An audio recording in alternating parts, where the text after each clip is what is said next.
Hello, in front of me I've got POCO X5. In this video I'll show you how to manage Google Wallet. In the beginning, let's go to Wallet.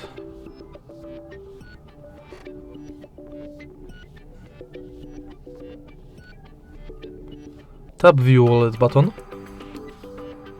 And as you can see from the homepage of this app, you can add payment cards, check quick tips and manage your passes. If you tap the plus button, you can add passes like Transit Pass, Loyalty and Gift Card. Now let's go to Menu, and from here you've got access to your Google accounts, all wallet tips. Tap to Pay Setup, where you can set Google Pay as your default.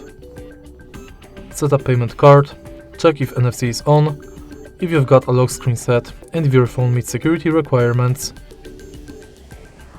Next, you can check full list of participating banks.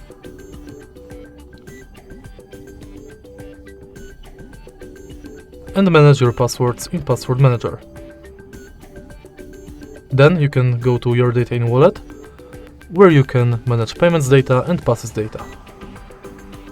Next, you can go to Wallet Settings, where you can manage payments profile, add passes from Gmail, enable or disable review purchases, updates about your passes and updates from Wallet and Google Pay. In the end, you can go to Help and Feedback. And that's it. If you find this video helpful, please leave like, comment and subscribe.